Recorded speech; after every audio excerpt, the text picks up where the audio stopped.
പിതാവിന്റെയും പുത്രന്റെയും പരിശുദ്ധാത്മാവിന്റെയും നാമത്തിൽ ആമേൻ. അമ്മേ പരിശുദ്ധ അമ്മേ, അമ്മേ പരിശുദ്ധ ദൈവമാതാവേ, കൃപാസനത്തിലൂടെ ഞങ്ങൾക്കും ഞങ്ങളുടെ ദേശത്തിനും അമ്മ മധ്യസ്ഥം തേടി തന്ന എല്ലാ അനുഗ്രഹങ്ങൾക്കും കൃപകൾക്കും ഞങ്ങളിപ്പോൾ ഹൃദയം നിറഞ്ഞ നന്ദി പറയുന്നു. അമ്മേ പരിശുദ്ധമ്മേ, ദൈവമാതാവേ, 2004 ഡിസംബർ 7 ഉച്ചകഴിഞ്ഞ് 2:30 കൃപാസനത്തിൽ സംഭവിച്ച അമ്മയുടെ പ്രത്യക്ഷപ്പെടലിനെ കുറിച്ച് തിരുസഭയ്ക്ക് സമർപ്പിച്ചിരിക്കുന്ന പഠനരേഖകളുടെ മേൽ സഭാത്മകമായ പഠനം ആരംഭിക്കുവാൻ ഞങ്ങൾ പ്രാർത്ഥിക്കുന്നു. അമ്മേ പരിശുദ്ധമേ, ഭൂസ്വർലോകങ്ങളുടെ രാജ്ഞിയായ അങ്ങേയ്ക്ക് ഭൗമസംരക്ഷണത്തിനായി പ്രപഞ്ചപ്രകൃതിയെ തന്നെ തിരുസഭ പ്രതിഷ്ഠിക്കുവാൻ ഈ പ്രത്യക്ഷീകരണം വഴി ഇടയാക്കണമേ. പരിശുദ്ധമേ, ജപമാല മാതാവേ, സകല കൃപാസനം പ്രാർത്ഥനയോടും ചേർത്ത് ഞങ്ങളിപ്പോൾ പ്രാർത്ഥിക്കുന്ന ഈ കുടുംബത്തിന്റെ പ്രത്യേക നിയോഗം പറ മക്കളെ.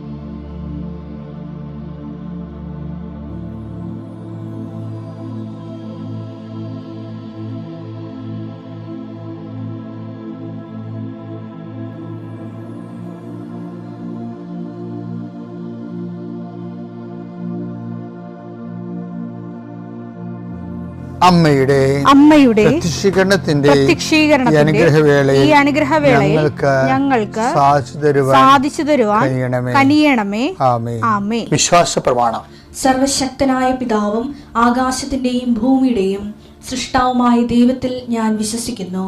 അവിടുത്തെ ഏകപുത്രനും ഞങ്ങളുടെ കർത്താവുമായ ഈശോ മിശിഹായിലും ഞാൻ വിശ്വസിക്കുന്നു.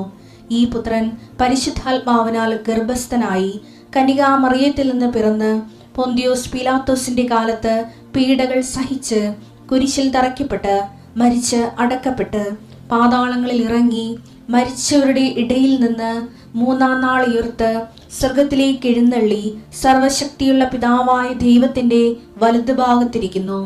അവിടെ നിന്ന് ജീവിക്കുന്നവരെയും മരിച്ചവരെയും വിധിക്കുവാൻ വരുമെന്നും ഞാൻ വിശ്വസിക്കുന്നു. പരിശുദ്ധാത്മാവിലും ഞാൻ വിശ്വസിക്കുന്നു. വിശുദ്ധ കത്തോലിക്കാ സഭയിലും പുണ്യവാന്മാരുടെ ഐക്യത്തിലും പാപങ്ങളുടെ മോചനത്തിലും ശരീരത്തിന്റെ ഉയർപ്പിലും നിത്യമായ ജീവിതത്തിലും ഞാൻ വിശ്വസിക്കുന്നു. ആമേൻ. സുഖസ്ഥനായ ഞങ്ങളുടെ പിതാവേ, അങ്ങയുടെ നാമം പൂജിതമാകണമേ. അങ്ങയുടെ രാജ്യം വരണമേ. അങ്ങയുടെ തിരുമനസ് സ്വർഗത്തിലെ പോലെ ഭൂമിയിലും ആകണമേ. അന്നു വേണ്ടുന്ന ആഹാരം ഇന്ന് ഞങ്ങൾക്ക് തരണമേ. ഞങ്ങളോട് തെറ്റ് ചെയ്യുന്നവരോട് ഞങ്ങൾ ക്ഷമിക്കുന്നത് പോലെ ഞങ്ങളുടെ തെറ്റുകൾ ഞങ്ങളോടും ക്ഷമിക്കണമേ. ഞങ്ങളെ പ്രലോഭനത്തിൽ ഉൾപ്പെടുത്തരുതേ, തിന്മയിൽ ഞങ്ങൾ രക്ഷിക്കണമേ. ആമേൻ. നന്മ നിറഞ്ഞ മറിയമേ, സ്വസ്തി. കർത്താവ് അങ്ങയുടെ കൂടെ സ്ത്രീകളിൽ അങ്ങ് അനുഗ്രഹിക്കപ്പെട്ടവളാകുന്നു. അങ്ങയുടെ ഉദരത്തിൻ ഫലമായി ഈശോ അനുഗ്രഹിക്കപ്പെട്ടവനാകുന്നു. പരിശുദ്ധ മറിയമേ, തമ്പുരാന്റെ അമ്മേ, പാപികളായ ഞങ്ങൾക്ക് വേണ്ടി ഇപ്പോഴും ഞങ്ങളുടെ മരണസമയത്തും തമ്പുരാനോട് അപേക്ഷിക്കണമേ. ആമേൻ. കർത്താവേ, നിന്റെ ഉന്നതമായ നാമത്തിന് സ്തോത്രം ചെയ്യുന്നു. കർത്താവേ, നിന്റെ വിശുദ്ധ പൗരോഹിത്യത്തെ മഹത്വപ്പെടുത്തണമേ. കർത്താവേ, സഭയിലുള്ള സാന്നിധ്യം പ്രകടമാക്കണം. 40 വർഷം ഞാൻ അർപ്പിച്ച കൃപാനയുടെ യോഗ്യതയാൽ കൃപാസന അൾത്താറെ ജീവനോടെ പ്രത്യക്ഷപ്പെട്ട പരിശുദ്ധ അമ്മയുടെ മാധ്യസ്ഥത്തിലെ ഈശോനാമത്തിൽ പ്രാർത്ഥിക്കുന്നു. മാതാവേ, ഒത്തിരി ആഗ്രഹിച്ചാണ് രാവിലെ എഴുന്നേറ്റ് വരണം മക്കൾ. അവരുടെ രോഗങ്ങളെ നീ ഏറ്റെടുക്കണമെന്ന് പ്രാർത്ഥിക്കുന്നു. അവരെ നീ സാന്ത്വനപ്പെടുത്തണം. പ്രത്യേകിച്ച് ശാരീരികമായ അവശതകളും രോഗങ്ങളും പരുക്കളും പൊറുക്കാത്ത മുറിവുകളും ഉള്ളവർ കർത്താവെ, അവരെ ഈ പ്രഭാതത്തിൽ അങ്ങ് സ്പർശിക്കണേ ഈശോയെ. കർത്താവെ, ചിലരൊക്കെ ഒരു ദിവസമെങ്കിലും ഒന്ന് ശരീരത്തിന് രോഗമില്ലാതിരുന്നെങ്കിലും ആഗ്രഹിക്കുന്ന രോഗികളാണ്. കർത്താവെ, കണ്ണീരോടെ പ്രാർത്ഥിക്കുന്നു, അവരെ നീ കൈവിട്ട് കളയരുത്. കർത്താവെ, സമാധാനത്തിന് വേണ്ടി പ്രാർത്ഥിക്കുന്നവരുണ്ട്, ഉറക്കം ഇല്ലാത്തവരുണ്ട്. കർത്താവ്, ഒരു വീട്ടിൽ തന്നെ താമസിച്ചിട്ട് എല്ലാവരും പരോക്ഷമായിട്ടും പ്രത്യക്ഷമായിട്ടും ഒക്കെ അവഗണിക്കുകയും ഗ്രൂപ്പുകൾ ഉണ്ടാക്കുകയും അതിൻ്റെ ആ ഗ്രൂപ്പിൽ പെടാത്തതിൻ്റെ പേരിൽ ഞെരുക്കപ്പെടുകയും ചെയ്യുന്നവരുണ്ട്. അത്രയും വലിയ തിന്മയുടെ ഭവനത്തിൽ നിന്ന് എവിടെയെങ്കിലും ഓടി ഒളിച്ചാൽ മതിയെന്ന് ഓർത്ത് വിഷമിക്കുന്നവരുണ്ട്. ഈശോയെ, അങ്ങനെ ഒറ്റപ്പെട്ടു പോയവരെ നീ താങ്ങിയെടുക്കണമേ എന്ന് പ്രാർത്ഥിക്കുന്നു. കർത്താവേ, ജപ്തി നടപടികൾ, സാമ്പത്തിക ബാധ്യതകൾ കർത്താവേ ഇറങ്ങിക്കൊടുക്കണമെന്ന് പറഞ്ഞിരിക്കുന്നവർ, പൈസ അടക്കാൻ പറഞ്ഞിരിക്കുന്ന ഡേറ്റുകൾ, പൈസ കൈ തികയാത്തവർ, പൂർണ്ണമായിട്ടും ഇല്ലാത്തവർ, അവരെയൊക്കെ നീ സന്ധിക്കണം. കൃപാസ്ഥാനത്താരെ ജീവനോടെ പ്രത്യക്ഷപ്പെട്ട മാതാവിൻ്റെ മധ്യസ്ഥത്തിൽ ഉടമ്പടിയെടുത്ത് പ്രാർത്ഥിച്ച 10,000 മക്കൾ നടത്തിയ രാത്രിയും പകലും മഴയത്തും വെയിലത്തും നടത്തിയ പരിശുദ്ധ പ്രവർത്തനത്തിൽ യോഗ്യതയായി കർത്താവെ, കൃപ കുറഞ്ഞിട്ടുള്ള മക്കൾ ഈ പ്രാർത്ഥന കൂടുമ്പോൾ അവരുടെ കഴിവ് കൊണ്ടോ സ്വാധീനം കൊണ്ടോ ഇതിന് തീരുമാനം ഉണ്ടാകത്തില്ല എന്ന് അവർക്കറിയാമായിരുന്നിട്ട് ആരും ഞങ്ങളെ സഹായിക്കും, ആരെങ്കിലും കർത്താവ് നീ എന്നെ അയക്കണമേ, ആരെങ്കിലും ഞങ്ങളുടെ കുടുംബത്തിലേക്ക് അയക്കണമേ, ബന്ധുക്കളോ സ്വന്തപ്പെട്ടവരോ ആരും ഇല്ലല്ലോ, പോക്കാരും കാണുന്നില്ലല്ലോ, ആരെങ്കിലും അയക്കണമേ കർത്താവേ, മാതാവേ, നിന്റെ ദൂതയായി ആരെങ്കിലും ഈ വിഷയത്തിൽ അയക്കണമേ എന്ന് പ്രാർത്ഥിക്കുന്ന മക്കൾക്ക് ഇന്ന് 12 മണിക്കുള്ളിൽ ആളെ കിട്ടാൻ പരിശുദ്ധ ദേവമാതാവിൻ്റെ മധ്യസ്ഥയിൽ പ്രാർത്ഥിക്കുന്നു. പരീക്ഷ കുഞ്ഞുങ്ങൾ, പരീക്ഷ എഴുതി കഴിഞ്ഞവർ, നല്ല റിസൾട്ട് പ്രതീക്ഷിക്കുന്നവർ, കർത്താവ് അവസാനത്തെ പരീക്ഷയ്ക്ക് എഴുതിയിട്ട് ഇനി എഴുതാൻ കാശുമില്ല, എഴുതി പരീക്ഷ എഴുതി നാണം കെട്ടറുണ്ട്. ഈശോയെ, CA പരീക്ഷ പോലുള്ള പരീക്ഷകൾ 9ഉം 10ഉം ഒക്കെ എഴുതി അവർക്ക് തന്നെ നിക്കക്കളിയില്ലാതിരിക്കുന്നവരുണ്ട്. അവരെ ഈ ഒറ്റ പ്രാർത്ഥന കൊണ്ട്, അവരുടെ കഴിവല്ല, ഉടമ്പടി പ്രവർത്തിക്കേണ്ട മനുഷ്യൻ്റെ കഴിവിലല്ല, not by merit but by ഗ്രേസിലാണ്. ആ ഗ്രേസിൻ്റെ ശക്തി യേശുക്രിസ്തുവിൻ്റെ വിശുദ്ധ രക്തത്തിൽ നിന്നാണ്. കൃപയുണ്ടാകണമെങ്കിൽ അത് കർത്താവിൻ്റെ സൗജന്യ ദാനമാണെന്ന് മനസ്സിലാക്കിക്കൊണ്ട് കർത്താവിൻ്റെ കൃപയുടെ ശക്തിയാൽ നിൻ്റെ എല്ലാ അപാകതകളും, എല്ലാ പരിചയക്കുറവുകളും, എല്ലാ പരാധീനതകളും പോരായ്മകളും യേശുനാമത്തിൽ പരിഹരിക്കപ്പെടുകയും നീ യേശുനാമത്തിൽ സൗഖ്യപ്പെടുകയും യേശുനാമം സമാധാനപ്പെടുകയും ചെയ്യട്ടെ. നിത്യപിതാവും പുത്രനും പരിശുദ്ധാത്മാവായ സർവേശ്വര എന്നേക്കുമേ. എൻ്റെ പ്രിയപ്പെട്ടവരെ, മേരി നീഡ്സ് നോ നറേറ്റീവ്സ്. ഈ ദിവസങ്ങളിൽ എൻ്റെ മനസ്സിൽ വന്ന ഒരു വലിയ ധ്യാനചിന്തയാണ്. Mary needs no narratives. അതായത്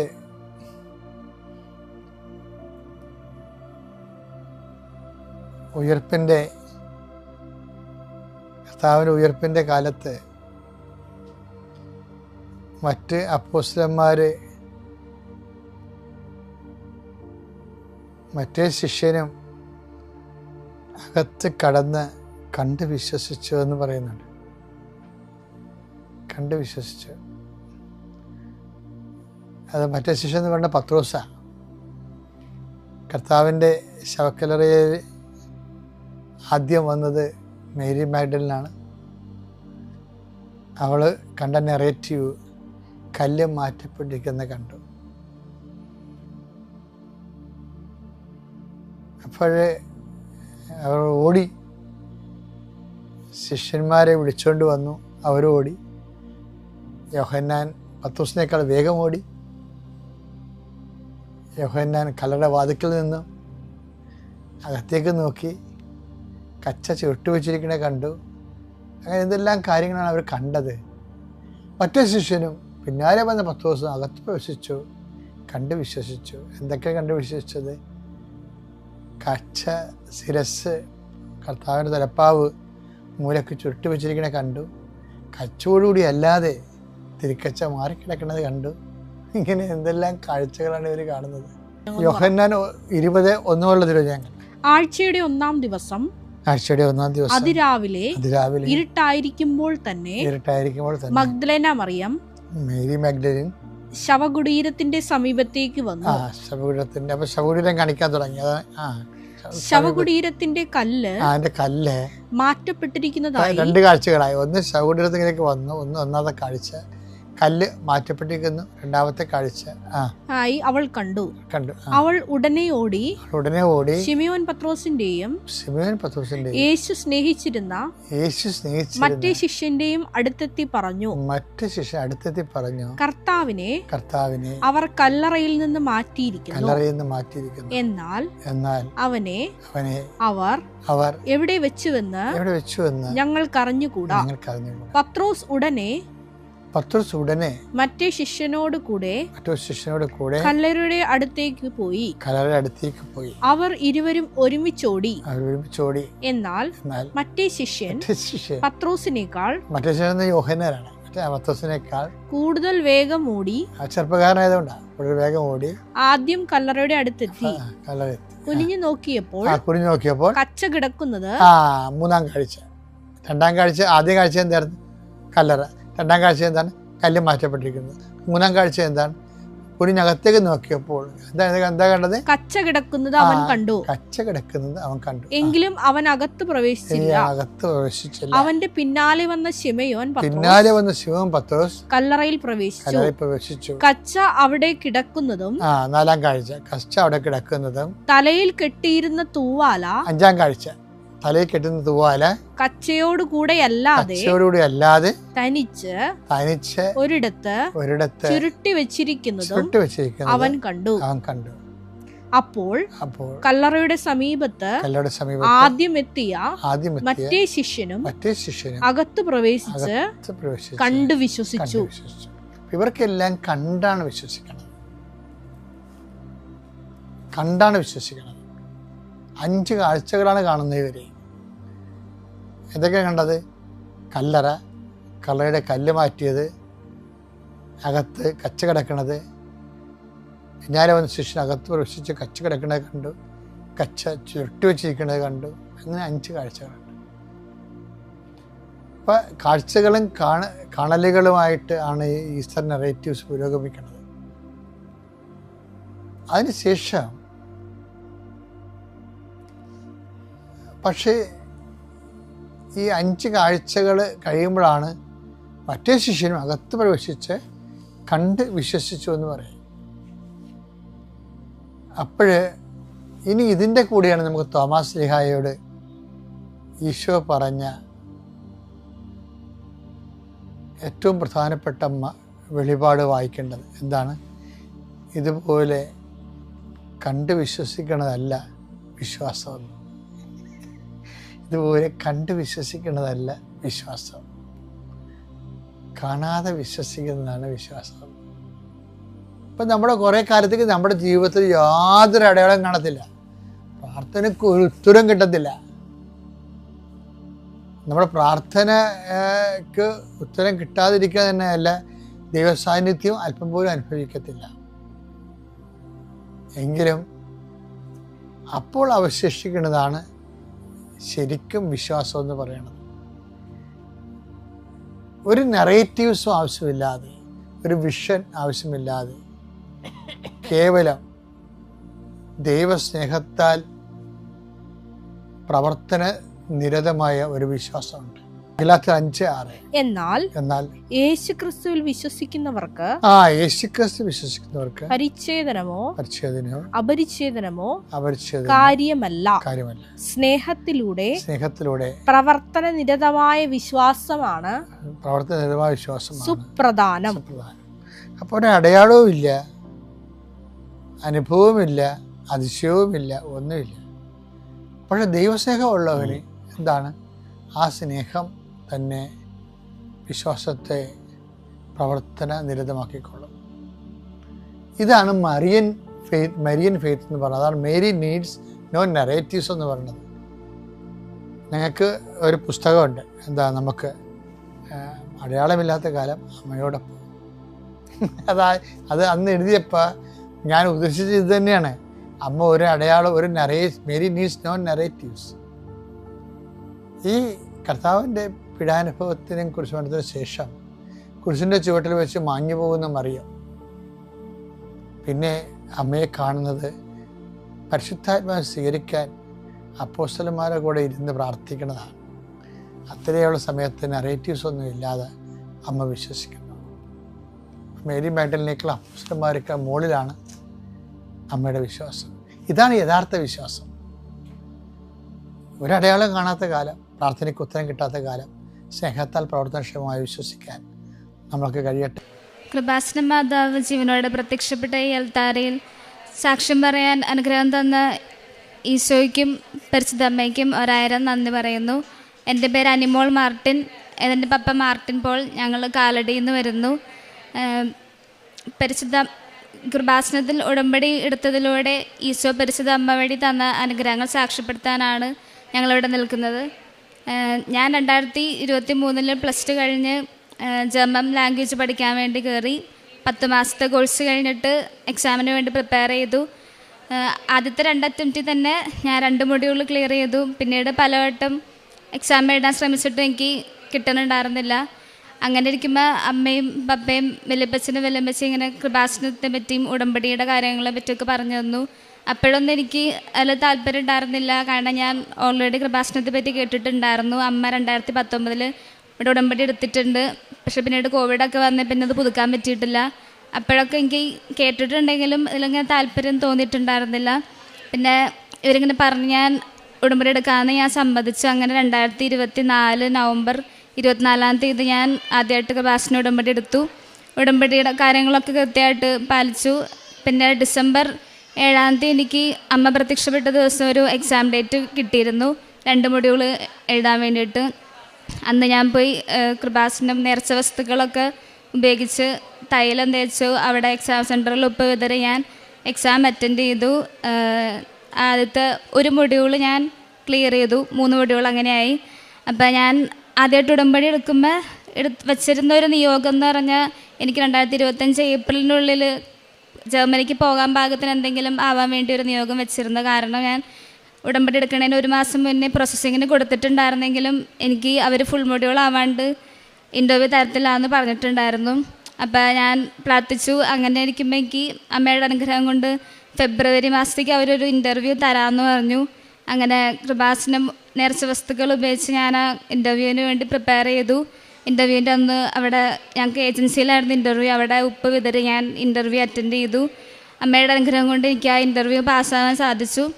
ഏപ്രിലിൽ എനിക്ക് ഓഫർ ലെറ്റർ വന്നു. ഓഗസ്റ്റ് മാസം അവിടെ കോഴ്സിന് കയറാൻ പാകത്തിന് ഓഫർ ലെറ്റർ വന്നു. പിന്നെ വിസയ്ക്കുള്ള അപ്പോയിൻമെൻറ്റ് കിട്ടാൻ വേണ്ടിയുള്ള ശ്രമത്തിലായിരുന്നു. പക്ഷേ എത്ര ശ്രമിച്ചിട്ടും കിട്ടുന്നുണ്ടായിരുന്നില്ല. ഏജൻറ്റുമാരൊക്കെ ഭയങ്കര പൈസ 60,000 80,000 രൂപയ്ക്ക് പറയണ്ടായിരുന്നത്. അപ്പോൾ മാക്സിമം പൈസ കൊടുക്കാണ്ട് എടുക്കാൻ പാകത്തിന് ഞങ്ങൾ നോക്കിയെങ്കിലും നടന്നില്ല. അങ്ങനെ ഒരു അപ്പോയിൻമെൻറ്റ് എടുത്തു. പക്ഷേ അത് ക്യാൻസലായിപ്പോയി. അപ്പോൾ എങ്ങനെ നോക്കിയാലും ഓഗസ്റ്റിൽ ഞങ്ങൾക്ക് എത്താൻ പറ്റത്തില്ലായിരുന്നു. അപ്പോൾ എങ്ങനെ ഏജൻസി പറഞ്ഞു അവർക്ക് ഒരു മെയിൽ അയച്ചിട്ട് എക്സ്റ്റൻഷൻ തരുമോ എന്നിങ്ങനെ ചോദിച്ചു നോക്ക്. അപ്പോൾ അവർ കിട്ടുകയാണെങ്കിൽ അത്ര സമയം കൂടി നമുക്ക് കിട്ടും എന്ന് പറഞ്ഞു. അങ്ങനെ ഞാൻ മെയിലൊക്കെ സെറ്റാക്കി ഫോണിൽ തൈലം തേച്ച് വിശ്വാസ പ്രമാണം ചെയ്യില്ല ഞാൻ മെയിൽ അയച്ചു. അവർ എനിക്ക് അമ്മ അനുഗ്രഹം കൊണ്ട് എനിക്ക് എക്സ്റ്റൻഷൻ കിട്ടി. അപ്പോൾ കുറച്ചുകൂടി സമയം കിട്ടി വിസയ്ക്ക് അപ്പോയിൻമെൻറ്റ് നോക്കാൻ വേണ്ടി. അതിൻ്റെ കൂടെ തന്നെ ഞാൻ B2 4ാമത്തെ മൊഡ്യൂളും കിട്ടാൻ വേണ്ടിയിട്ട് എക്സാം ഡേറ്റ് ഇങ്ങനെ നോക്കണ്ടായിരുന്നു. പക്ഷേ ഒറ്റ മൊഡ്യൂൾ മാത്രമായതുകൊണ്ട് എക്സാം ഡേറ്റ് കിട്ടാനുണ്ടായിരുന്നില്ല.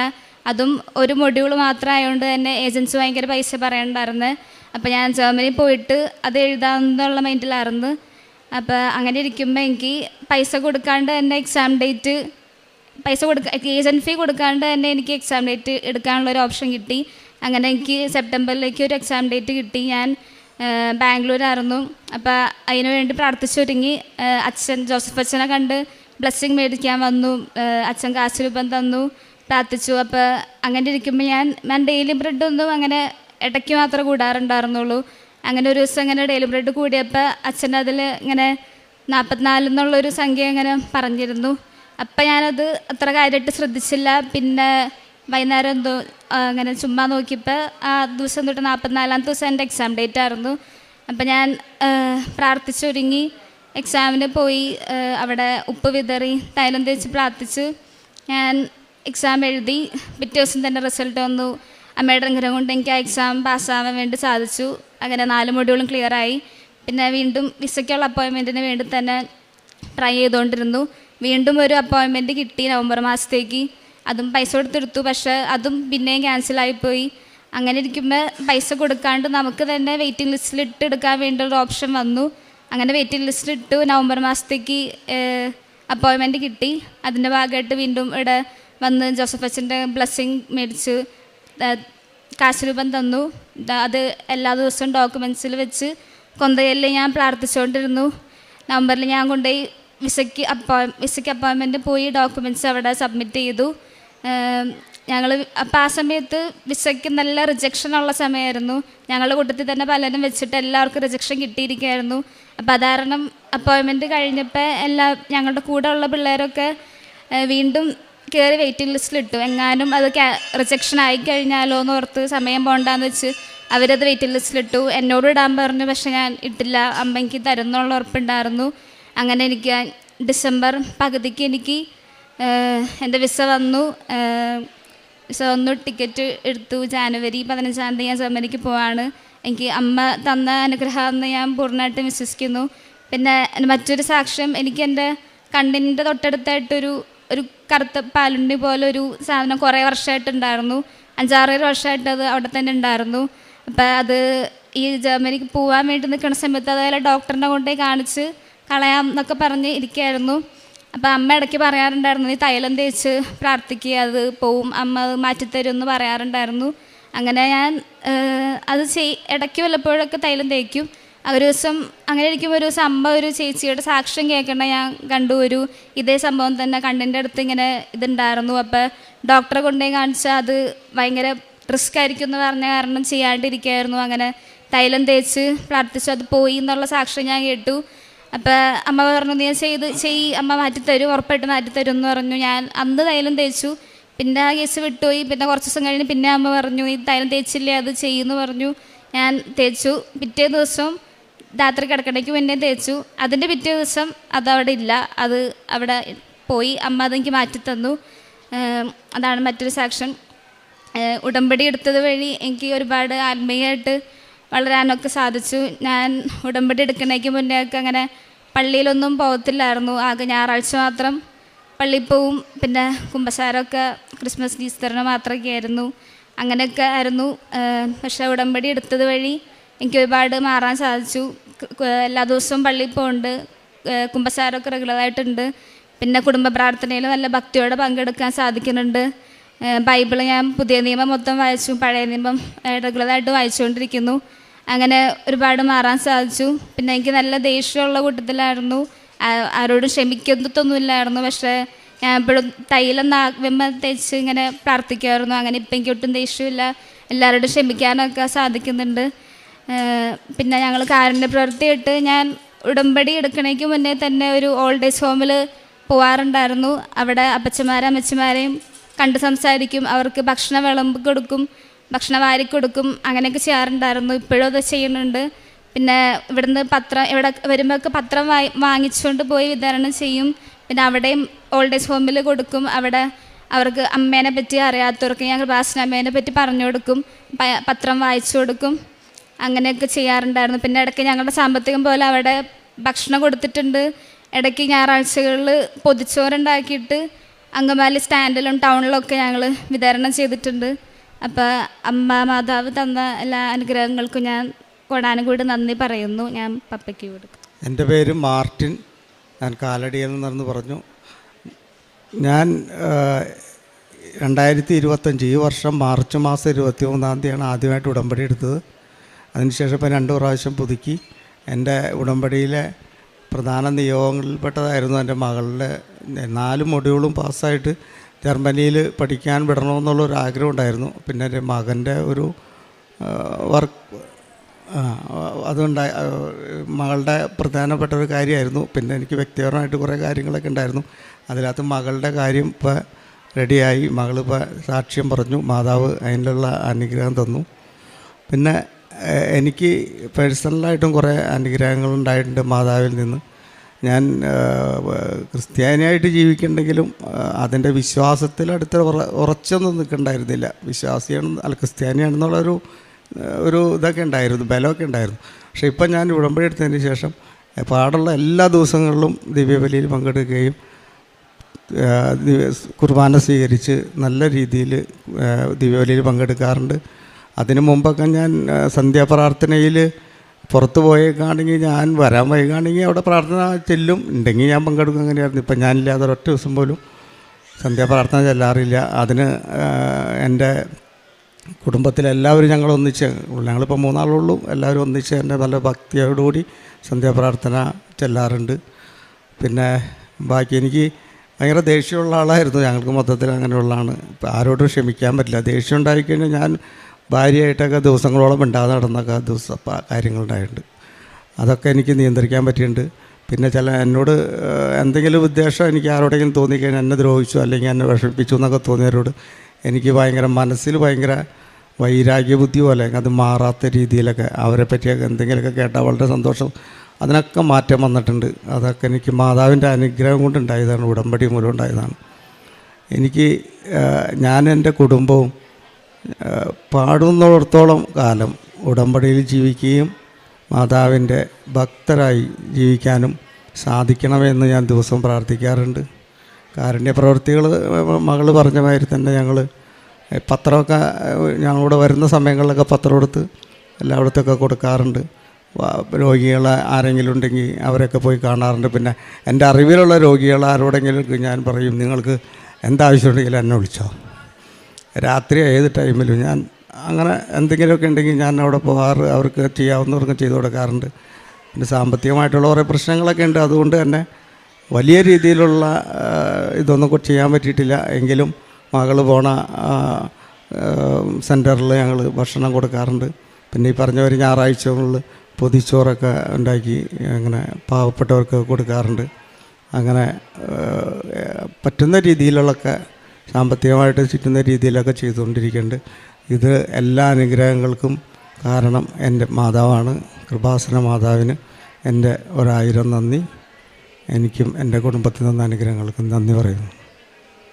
വിശുദ്ധ യോഹന്നാൻ്റെ സുവിശേഷം 15-ാം അധ്യായം 16-ാം തിരുവചനം. നിങ്ങൾ എന്നെ തിരഞ്ഞെടുക്കുകയല്ല, ഞാൻ നിങ്ങളെ തിരഞ്ഞെടുക്കുകയാണ് ചെയ്തത്. നിങ്ങൾ പോയി ഫലം പുറപ്പെടുവിക്കുന്നതിനും നിങ്ങളുടെ ഫലം നിലനിൽക്കുന്നതിനും വേണ്ടി ഞാൻ നിങ്ങളെ നിയോഗിച്ചിരിക്കുന്നു. തന്മൂലം നിങ്ങൾ എൻ്റെ നാമത്തിൽ പിതാവിനോട് ചോദിക്കുന്നത് എന്തും അവിടുന്ന് നിങ്ങൾക്ക് നൽകും. ഈശോയുടെ ഒരു വലിയ വാഗ്ദാനമാണത്. യേശുവിൻ്റെ നാമത്തിൽ നാം എന്തു തന്നെ പിതാവിനോട് ചോദിച്ചാലും അവിടുന്ന് നമുക്ക് നൽകും. യോഹന്നാൻ്റെ 15-ാം സുവിശേഷം പറയുന്നത് തന്നെ, 15-ാം അധ്യായം പറയുന്നത് തന്നെയാണ് മുന്തിരിച്ചെടിയും ശാഖകളെക്കുറിച്ചാണ്. ഈശോയോട് ചേർന്ന് നിൽക്കാൻ അവിടുത്തെ ജീവരക്തം നമ്മിലേക്ക് എപ്പോഴും ഒഴുകേണ്ട ആവശ്യകതയെക്കുറിച്ച്, അവിടുത്തെ തായ്തണ്ടിനോട് നാം ചേർന്ന് നിൽക്കേണ്ടതിനെക്കുറിച്ചെല്ലാം ഈശോ നമ്മോട് പഠിപ്പിക്കുന്നുണ്ട്, പറയുന്നുണ്ട്. നമുക്കിപ്പോഴും ഈശോയോട് ചേർന്ന് നിൽക്കുമ്പോൾ പരിശുദ്ധ അമ്മ നമുക്ക് വേണ്ടി മാധ്യസ്ഥം അപേക്ഷിച്ചുകൊണ്ടിരിക്കുകയാണ്.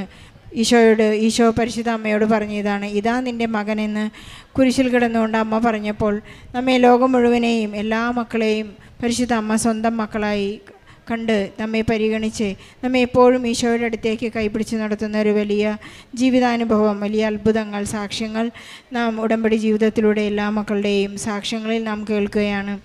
അനിമോൾക്കും അവളുടെ പപ്പ മാർട്ടിനും ഉണ്ടായിട്ടുള്ള അനുഭവങ്ങൾ മറ്റൊന്നുമല്ല, അവർ പരിശുദ്ധ അമ്മ കൈപിടിച്ച് നടത്തിയ വലിയ അത്ഭുതങ്ങളെക്കുറിച്ചാണ് ഈ മകനോട് ഏറ്റുപറഞ്ഞുകൊണ്ടിരുന്നത്. മക്കൾ ഡെയിലി ബ്രെഡിലൂടെ അച്ഛൻ നൽകിയ ആ നമ്പർ വളരെ കൃത്യമായി അവർ ഏറ്റെടുക്കുകയും അതിൻ്റെ പൂർത്തീകരണത്തിനായി അവർ പ്രാർത്ഥിച്ചുകൊണ്ടിരിക്കുകയും കാതോർത്തിരിക്കുകയും പരിശുദ്ധ അമ്മ നൽകുന്ന നിർദ്ദേശങ്ങളെല്ലാം കൃത്യമായി പാലിച്ച് ഈശോയെ സ്നേഹിക്കുവാനുള്ള ഒരു വലിയ ഹൃദയത്തെ ഒരുക്കുകയായിരുന്നു ഈ ഉടമ്പടി എന്ന ഈ പദ്ധതിയിലൂടെ. നമുക്കറിയാം, ഇൻ്റർവ്യൂസ് എല്ലാം ഫ്രീസായ സമയമായിരുന്നാൽ പോലും നമുക്കുള്ള ആ ഇൻ്റർവ്യൂ അല്ലെങ്കിൽ നമുക്കുള്ള വിസ ഈശോ നമുക്ക് വേണ്ടി എപ്പോഴും തയ്യാറാക്കി വെച്ചിരിക്കും. നാം എപ്പോഴും അതിനുവേണ്ടി പ്രയത്നിക്കുകയും പ്രാർത്ഥിക്കുകയും ചെയ്യുമ്പോൾ പരിശുദ്ധ അമ്മ നമ്മെ ഒരിക്കലും കൈവിടുകയില്ല എന്ന വലിയ വലിയ സാക്ഷ്യങ്ങളുടെ ഉദാഹരണങ്ങൾ നമുക്ക് യൂട്യൂബിലൂടെ കാണാം. ജനുവരി 15-ന് മക്കൾ പോവുകയാണ്. വളരെ സന്തോഷത്തോടുകൂടി ഇവിടെ നിന്ന് പോകുമ്പോൾ ഈ മകൾ വളരെ ഉറച്ച വിശ്വാസത്തിലാണ്, ഞാൻ എവിടെയായിരുന്നാലും പരിശുദ്ധ അമ്മയോട് ചേർന്ന് നിൽക്കും. അനിമോളുടെ പപ്പ മാർട്ടിൻ പറയുന്നത് അത് തന്നെയാണ്. എൻ്റെ ജീവിതം കാലം മുഴുവൻ ഞങ്ങളുടെ കുടുംബം ഇനി എപ്പോഴും പരിശുദ്ധ അമ്മയോട് ചേർന്ന് നിൽക്കും. പരിശുദ്ധ അമ്മയോട് ചേർന്ന് നിൽക്കുമ്പോൾ നമുക്കുണ്ടാകുന്ന എല്ലാ അപകടങ്ങളിൽ നിന്നും, എല്ലാ അസ്വസ്ഥതകളിൽ നിന്നും, എല്ലാ അനാരോഗ്യങ്ങളിൽ നിന്നെല്ലാം പരിശുദ്ധ അമ്മ നമ്മെ മാധ്യസ്ഥം അപേക്ഷിച്ചുകൊണ്ട് എപ്പോഴും കാത്തുരക്ഷിക്കുന്ന വലിയ വലിയ ഉദാഹരണങ്ങൾ നമുക്ക് തന്നെയുണ്ട്. നമുക്ക് സങ്കടത്തിലായിരിക്കുന്ന സമയങ്ങളിലെല്ലാം നമ്മൾ ഇവിടുത്തെ സാക്ഷ്യങ്ങളും ബഹുമാനപ്പെട്ട ജോസഫ് അച്ഛൻ്റെ ധ്യാനങ്ങളൊക്കെ കേട്ടുകൊണ്ടിരിക്കുമ്പോൾ നമുക്ക് മനസ്സിലാകും, നമുക്ക് ആവശ്യമുള്ള നിർദ്ദേശങ്ങൾ ഇതിൽ നിന്ന് തന്നെ നമുക്ക് ലഭിക്കും. അനിമോൾക്കും കുടുംബത്തിനും ലഭിച്ച എല്ലാ അനുഗ്രഹങ്ങൾക്കും ഈശോയ്ക്കും പരിശുദ്ധ അമ്മയ്ക്കും നല്ലൊരു കൈയടി നൽകി സാക്ഷ്യം നമുക്ക് സമർപ്പിക്കാം. അമ്മയ്ക്കും തിരുക്കുമാരനും 1000 നന്ദി. എൻ്റെ പേര് സെബ. ഞാൻ ഇപ്പോൾ UAE നിന്നാണ് വരുന്നത്. സ്ഥലം പാവറട്ടി, തൃശ്ശൂർ. ഞാൻ ആദ്യമായി ഉടമ്പടി എടുക്കുന്നത് 2024 ജൂൺ 8-ാം തീയതിയാണ്. ഞാൻ ഉടമ്പടി എടുത്ത് പോയി ഉടമ്പടി കാര്യങ്ങളെല്ലാം കൃത്യമായി ചെയ്യാറുണ്ടായിരുന്നു. എങ്കിലും ഞാൻ പുതുക്കാനായിട്ട് വരാൻ സാധിച്ചിരുന്നില്ല. ആ ഇടയ്ക്ക് എൻ്റെ ജോലിയിലുണ്ടായ ബുദ്ധിമുട്ട് കാരണം കൊണ്ടാണ് ഞാൻ വീണ്ടും പുതുക്കാനായി വന്നത്. 2025 ഏപ്രിൽ മാസമാണ് ഞാനിവിടെ പുതുക്കാനായി വന്നത്. ഞാൻ നാട്ടിൽ 6 വർഷമായിട്ട് ജോലി ചെയ്തുകൊണ്ടിരിക്കുകയാണ്. ഞാൻ ടീച്ചറാണ്. ഞാൻ സ്പെഷ്യലി ഡിസേബിൾഡായ കുട്ടികളെ പഠിപ്പിക്കുന്ന പ്രൊഫഷനിലാണ് വർക്ക് ചെയ്തുകൊണ്ടിരിക്കുന്നത്. ഞാൻ 6 വർഷമായി ഇവിടെ ജോലി ചെയ്യുന്നുണ്ടെങ്കിലും ഞാൻ വിചാരിച്ച പോലെ കുട്ടികൾക്ക് വേണ്ടിയൊന്നും ചെയ്യാനോ എൻ്റെ കരിയറിലൊരു ഗ്രോത്ത് ഉണ്ടായിരുന്നില്ല. ഒരുപാട് സ്ട്രെസ്സും ഭയങ്കര ബുദ്ധിമുട്ടുകളായിരുന്നു. അങ്ങനെ ഞാൻ ഈ ജോലി ഇവിടെ നിന്ന് മാറി പുറത്തേക്ക് ട്രൈ ചെയ്യാനുള്ള ആഗ്രഹമായിട്ടാണ് ഇവിടേക്ക് ഉടമ്പടി പുതുക്കാനായിട്ട് വന്നത്. ഞാൻ BEd കഴിഞ്ഞിട്ട് 8 വർഷമായെങ്കിലും ഞാൻ ട്രൈ ചെയ്യുന്നുണ്ടെങ്കിലും എനിക്ക് പുറത്ത് പോകാൻ സാധിക്കുന്നുണ്ടായിരുന്നില്ല. ഞാൻ ദുബായിലേക്ക് പോകാനായിരുന്നു എനിക്ക് ആഗ്രഹം ഉണ്ടായിരുന്നത്. അങ്ങനെ ഞാൻ ഉടമ്പടി പുതുക്കാനായി ഏപ്രിൽ വന്നു. ഉടമ്പടി പുതുക്കി തിരിച്ചു പോയതിനു ശേഷം ഞാൻ കൃത്യമായിട്ട് എല്ലാ കാര്യങ്ങളും ചെയ്തുകൊണ്ടിരുന്നു. അങ്ങനെ ഞാൻ ഒട്ടും പ്രതീക്ഷിക്കാതെ ഞാൻ ആദ്യം ഉടമ്പടി എടുത്ത ഡേറ്റ് 8 എന്ന ഡേറ്റിൽ തന്നെ പിറ്റേ മാസം മെയ് മാസം 8-ാം തീയതി എനിക്ക് ദുബായിൽ പോകാനായിട്ടുള്ള വിസിറ്റിംഗ് വിസയും ടിക്കറ്റും എടുക്കാനായിട്ട് സാധിച്ചു. ഞാൻ അങ്ങനെ അവിടേക്ക് പോയി. അവിടെ എത്തിയതിന് ശേഷവും ഞാൻ 3 മാസവും അവിടെ ഓഗസ്റ്റിൽ സ്കൂൾ പൂട്ടുന്നതിന് മുൻപായിട്ട് എവിടെയെങ്കിലും ജോലി ശരിയാക്കുക എന്നുള്ളതായിരുന്നു എൻ്റെ ഉദ്ദേശം. ഞാൻ അങ്ങനെ കൃത്യമായിട്ട് അവിടെയും പോയിട്ടും ട്രൈ ചെയ്തുകൊണ്ടിരുന്നു. ഇൻ്റർവ്യൂവിനെല്ലാം ഓൺലൈനായിട്ടും ഓഫ്ലൈനായിട്ടൊക്കെ ഇൻ്റർവ്യൂവിന് പോയിട്ടും എനിക്ക് ജോലിയിലൊന്നും ശരിയാവുന്നുണ്ടായിരുന്നില്ല. ഞാൻ അന്ന് ഇൻ്റർവ്യൂവിന് പോയിരുന്നതെല്ലാം ഇന്ത്യൻ സ്കൂളുകളിലായിരുന്നു കൂടുതൽ ഇൻ്റർവ്യൂ കിട്ടിക്കൊണ്ടിരുന്നുണ്ടായിരുന്നത്. ഞാൻ നന്നായിട്ട് പഠിച്ചും അതുപോലെ ഡെമോ ക്ലാസ് എടുത്തും ഒക്കെ ചെയ്തിട്ടും എനിക്ക് അവസാനമാകുമ്പോൾ എന്തെങ്കിലും ചെറിയ കാര്യങ്ങൾ കൊണ്ട് എനിക്ക് ജോലി കിട്ടാതെ വരുന്നൊരവസ്ഥയായി. ഞാൻ ആഗ്രഹിച്ച ആൾക്കാർ ഇന്നൊന്നും എനിക്കൊന്നും ഒരു സഹായം അവിടെ നിന്ന് ലഭിച്ചില്ല. ഞാൻ അങ്ങനെ ആകെ വിഷമത്തിൽ, സാമ്പത്തികമായ ബുദ്ധിമുട്ടും അങ്ങനെ ഒരുപാട് ഇഷ്യൂസ് കാരണം ഞാൻ വളരെ വിഷമത്തിലായി. 3 മാസം കഴിയാറായി. അങ്ങനെ പോയിക്കൊണ്ടിരിക്കുന്ന സമയത്ത് ഓഗസ്റ്റ് മാസമായപ്പോഴേക്കും എനിക്ക് തീരെ വിസ പുതുക്കണം, നാട്ടിലേക്ക് തിരിച്ച് വരേണ്ട ഒരവസ്ഥയിലേക്ക് എത്തി. ജോലി ശരിയാകുന്നില്ല. അങ്ങനെ ഞാൻ ഈ ചൊവ്വാഴ്ചകളിലെ ഉടമ്പടി ധ്യാനം അവിടെ ഓൺലൈനിൽ മുടങ്ങാതെ കാണാറുണ്ടായിരുന്നു. അങ്ങനെ ഒരു ചൊവ്വാഴ്ച ഞാൻ വളരെ സങ്കടപ്പെട്ട് ഞാൻ കരയുന്നുണ്ടെങ്കിലും സൗണ്ട് പുറത്ത് വരുന്നില്ല. എങ്കിലും ഞാൻ അലറിയാണ് ഞാൻ കരയുന്നത്. അത്രയും വിഷമത്തിൽ ഞാൻ പറഞ്ഞു, മാതാവ് എനിക്കൊരു തീരുമാനം നീ ഇന്ന് തരണം, അല്ലെങ്കിൽ എനിക്ക് ഇവിടെ നിൽക്കാൻ പറ്റില്ല എന്ന് പറഞ്ഞ് ഞാൻ ഒരുപാട് വിഷമിച്ച് കരഞ്ഞു. അന്ന് ഞാൻ ആ ചൊവ്വാഴ്ച ഞാൻ കരഞ്ഞുകൊണ്ടിരിക്കുന്ന സമയത്ത് തന്നെ ഞാൻ മുൻപ് CV കൊടുത്തിരുന്ന എൻ്റെ ഒരു ഫ്രണ്ട് എന്നെ വിളിച്ചു. അവളെന്നോട് പറഞ്ഞു, നിനക്ക് ജോലി സ്ഥലത്ത് നിൻ്റെ CV ഞാൻ കൊടുത്തിട്ടുണ്ട്, ചിലപ്പോൾ നിന്നെ അവർ വിളിക്കും, നീ അതിൻ്റെ പ്രാർത്ഥിക്കുമെന്ന് പറഞ്ഞു. അങ്ങനെ ഞാൻ അതുകൊണ്ട് വീണ്ടും പ്രാർത്ഥിച്ചു തുടങ്ങി. അങ്ങനെ പ്രതീക്ഷിക്കാതെ തന്നെ അവർ ആ സ്കൂളിൽ ഇൻ്റർവ്യൂവിന് വിളിച്ചു. ഞാൻ അതുവരെ ഇൻ്റർവ്യൂവിന് പോയതെല്ലാം ദുബായിലായിരുന്നു. അബുദാബിക്ക് ഇതുവരെ പോയിട്ടുണ്ടായിരുന്നില്ല. പക്ഷെ എന്നെ വിളിച്ച സ്കൂൾ അബുദാബിയിലായിരുന്നു. മാത്രമല്ല അതൊരു ബ്രിട്ടീഷ് കരിക്കുലർ സ്കൂളായിരുന്നു. അപ്പോൾ എൻ്റെ വലിയൊരു ആഗ്രഹമായിരുന്നു ഈ ബ്രിട്ടീഷ് കരിക്കുലത്തിൽ വർക്ക് ചെയ്യുന്നുള്ളത്. പക്ഷെ ഞാൻ ആഗ്രഹിക്കാതെയാണ് എനിക്ക് ആ കോൾ അവിടെ നിന്ന് വന്നത്. അങ്ങനെ ഞാൻ ആ ഇൻ്റർവ്യൂവിന് പോകുന്ന സമയത്തും എനിക്ക് അറിയില്ല ഞാൻ ആദ്യം അവിടേക്ക് പോകുന്നെങ്കിലും എനിക്ക് അവിടെ ആരും പരിചയമില്ലെങ്കിലും ഞാൻ പോകുന്ന സമയത്തെല്ലാം മാതാവ് ഉടമ്പടി എടുത്ത പല വ്യക്തികളെയും പരിചയപ്പെട്ട് എനിക്ക് പോകാനും വരാനൊക്കെ സൗകര്യം ഒരുക്കി തന്നു. ഞാൻ അവിടെ എത്തി ഇൻ്റർവ്യൂവിൻ്റെ സമയത്ത് കയറുമ്പോൾ എൻ്റെ ഫ്രണ്ട് എന്നോട് പറഞ്ഞു, ഇത് ബ്രിട്ടീഷ് കരിക്കുലർ സ്കൂളാണ്, നല്ല ലാംഗ്വേജ് ഫ്ലുവൻ്റ് ആയിരിക്കണം, അല്ലെങ്കിൽ അത് കിട്ടില്ല എന്ന് പറഞ്ഞിരുന്നു. ഞാൻ മലയാളം മീഡിയം സ്കൂളിൽ പഠിച്ച ഒരാളെ, എനിക്ക് അത്ര വലിയ ലാംഗ്വേജ് ഫ്ലുവൻസി സ്പീക്കിങ്ങിലില്ല. പക്ഷേ എന്നാലും ഞാൻ അതിന് മുൻപായിട്ട് ഞാൻ ഉടമ്പടി ഉപ്പെടുത്ത് സ്കൂളിന് ചുറ്റും ഇട്ട് പ്രാർത്ഥിച്ചിരുന്നു. അതേപോലെ ഉടമ്പടി തേൻ കഴിച്ചിട്ടാണ് ഞാൻ ഇൻ്റർവ്യൂവിന് മുൻപ് ഹാളിൽ കയറിയത്. ഞാൻ വിചാരിച്ച പോലെ തന്നെ എനിക്ക് അതിനെല്ലാം ആൻസേഴ്സ് പറയാൻ സാധിച്ചു. ഞാൻ മാതാവിനോട് പറഞ്ഞു, അവസാനം ഞാൻ പറഞ്ഞിരുന്നു, മാതാവ് എനിക്ക് ഏത് ജോലിയാണ് കിട്ടുന്നത്, ഞാൻ ആ ഇൻ്റർവ്യൂവിന് പോയ ഡ്രസ്സ് ഇട്ട് വന്ന് സാക്ഷ്യം പറഞ്ഞ് മാതാവിനോട് പറഞ്ഞു. അതോ ഞാൻ എന്നീ ഡ്രസ്സ് ഇട്ട് വന്നിരിക്കുന്നത് മാതാവിന് മുമ്പിൽ. അങ്ങനെ എനിക്ക് ആ ഇൻ്റർവ്യൂവിൽ ഞാൻ പാസ്സായി. പക്ഷെ അവരെന്നോട് പറഞ്ഞു, ഒന്നുകൂടി വെയിറ്റ് ചെയ്യണം, കാരണം അവിടെ ADEK എന്ന് പറഞ്ഞ ഒരു മിനിസ്ട്രിയുടെ അപ്രൂവൽ കിട്ടിയാലാണ് ജോലിക്ക് കയറാനായിട്ട് സാധിക്കുള്ളൂ. അപ്പോൾ അത് കിട്ടുന്നത് ഭയങ്കര ബുദ്ധിമുട്ട്, ചിലപ്പോൾ കിട്ടില്ലാതിരിക്കാനും സാധ്യതയുണ്ട്, അതുകൊണ്ട് നീ വെയിറ്റ് ചെയ്യ്, അവരറിയിക്കാമെന്ന് പറഞ്ഞു. അങ്ങനെ എനിക്ക് മുൻപുള്ള ഒരു ടീച്ചർ അവർ ഇൻ്റർവ്യൂ കഴിഞ്ഞ് സെലക്ട് ചെയ്തിട്ടും ഈ അപ്രൂവൽ കിട്ടാത്ത കാരണം കൊണ്ട് ആൾ തിരിച്ചു പോകേണ്ട അവസ്ഥ ഉണ്ടായിട്ടുണ്ട്. അതുകൊണ്ട് എനിക്കൊരു പ്രതീക്ഷ ഉണ്ടായിരുന്നില്ല, ഇനിയിപ്പോൾ ഇത് കിട്ടുമോ എന്നൊരു സംശയത്തിലായി വീണ്ടും. പക്ഷേ എന്നാലും വീട്ടിൽ നിന്ന് എല്ലാവരും പ്രാർത്ഥിക്കുന്നുണ്ടായിരുന്നു. അങ്ങനെ ഞാൻ വീണ്ടും പറഞ്ഞു, മാതാവേ എനിക്കിത് നടത്തി തരണമെന്ന് വന്ന് പ്രാർത്ഥിച്ചു. അങ്ങനെ എനിക്കൊരു ഞാൻ സെപ്റ്റംബർ 8-ാം തീയതി അങ്ങനെ ഡേറ്റ് വിചാരിച്ചിട്ടുണ്ടായിരുന്നത്, പക്ഷേ എനിക്ക് അന്ന് കിട്ടിയില്ല. സെപ്റ്റംബർ 18-ാം തീയതി എനിക്ക് ADIKൻ്റെ അപ്രൂവൽ കിട്ടി, എനിക്ക് ജോയിൻ ചെയ്യാനായിട്ട് സാധിച്ചു. അങ്ങനെ ഞാൻ ഒട്ടും വിചാരിക്കാതെ ഞാൻ ആഗ്രഹിച്ച പോലെ ബ്രിട്ടീഷ് കരിക്കുലർ സ്കൂളിൽ ഞാൻ ആഗ്രഹിച്ച ഒരു പ്രൊഫഷനിൽ ഒരു സെൻറ്റ് ടീച്ചറായിട്ട് ഞാൻ ആഗ്രഹിച്ച സാലറിയിൽ മാതാവ് എനിക്കൊരു ജോലി തന്ന് അനുഗ്രഹിച്ചു. അതൊരിക്കലും എൻ്റെ കഴിവല്ല, മാതാവിൻ്റെ മെറിറ്റ് കൊണ്ട് മാത്രം കിട്ടിയൊരു ജോലിയാണ്. അതുപോലെ ഞാൻ ഈ 3 മാസത്തിലെല്ലാം അവിടെ നിൽക്കുമ്പോൾ ഞാൻ തനിച്ചാണ്. എനിക്ക് ആത്മീയമായിട്ട് ഒരുപാട് സഹനങ്ങളുണ്ടെങ്കിൽ പോലും ഞാൻ ആത്മീയമായിട്ട് ഒരുപാട് ഉടമ്പടിയിലെടുത്തതും മാതാവിൻ്റെ അടുത്തതും ഈ സമയത്താണ്. എനിക്ക് അങ്ങനെ ഉടമ്പടി പത്രവും കാശുരവും മാത്രമാണ് അവിടെ ആശ്രയം ഉണ്ടായിരുന്നത്. എനിക്ക് ഓരോ വിഷമങ്ങൾ ഉണ്ടാകുമ്പോൾ ഞാൻ ചെറിയൊരു പേപ്പറിൽ എഴുതിയിട്ട് ഞാനത് ഉടമ്പടി പത്രത്തിനുള്ളിൽ വെച്ചിട്ട് ഉപ്പിട്ട് പ്രാർത്ഥിക്കുമായിരുന്നു. അതേപോലെ പള്ളി പോകാനായിട്ട് ഞാൻ ചില സമയത്തൊക്കെ നല്ല ചൂടാണ് അവിടെ. എനിക്ക് ചില സമയത്ത് പുറത്ത് പോകാനൊക്കെ ബുദ്ധിമുട്ടൊക്കെ ഉണ്ടായിരുന്നെങ്കിലും ഞാൻ ഒരുപാട് ദൂരം നടന്നിട്ടായാലും ഞാൻ കുർബാന മുടക്കാറില്ല. ആത്മീയമായിട്ട് ഒരുപാട് ഒരുങ്ങി കുർബാന സ്വീകരിക്കാനും കുർബാനയിൽ പങ്കെടുക്കാനും സാധിച്ചു.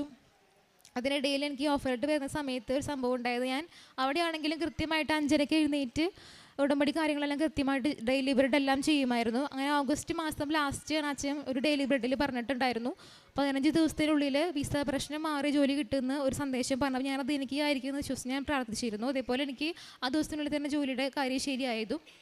അതേപോലെ 5:30 ഇതുപോലെ ഞാൻ എല്ലാ പ്രയറും ചെയ്യുമ്പോഴും എൻ്റെ റൂംമേറ്റ്സ് പറയുമായിരുന്നു, നീ ഇങ്ങനെ പ്രാർത്ഥിച്ചിട്ട് കാര്യമില്ല, നിനക്കിത് കിട്ടില്ല, നീ അവരോട് വേറൊരു കാര്യം ചെയ്യാനായിട്ട് വേറൊരു ആരാധനയുടെ കാര്യം പറഞ്ഞു, നീ അതുപോലെ ചെയ്ത് എനിക്ക് ജോലി കിട്ടുന്ന അവരെന്നോട് പറഞ്ഞു. അപ്പോൾ എനിക്ക് വളരെ വിഷമമായി. ഞാൻ പറഞ്ഞു, മാതാവേ ഞാൻ ഇത്ര നാളും പ്രാർത്ഥിച്ചത് എൻ്റെ മുൻപിലാണ്, എന്നെ നാണം കെടുത്തരുത്. അവരെന്നോട് പറഞ്ഞത് വെള്ളിയാഴ്ച സ്ഥലത്ത് പോകാനാണ്. ഞാൻ പറഞ്ഞു, ഞാൻ വെള്ളിയാഴ്ചയ്ക്ക് മുൻപ് എനിക്കൊരു ഉത്തരം നീ തരണം, അതിന് മുൻപ് നീ എനിക്ക് എൻ്റെ ഓഫർ ലെറ്റർ തരണം എന്ന് പറഞ്ഞു. അതേപോലെ ആ വെള്ളിയാഴ്ചയ്ക്ക് മുൻപ് ആഴ്ചയിൽ ബുധനാഴ്ച എനിക്ക് മാതാവ് എൻ്റെ ഓഫർ ലെറ്റർ തന്നു ജോയിൻ ചെയ്യാനായിട്ട്. എനിക്ക് ജോയിൻ ചെയ്യാൻ സെപ്റ്റംബർ 18-ാം തീയതി സാധിച്ചു.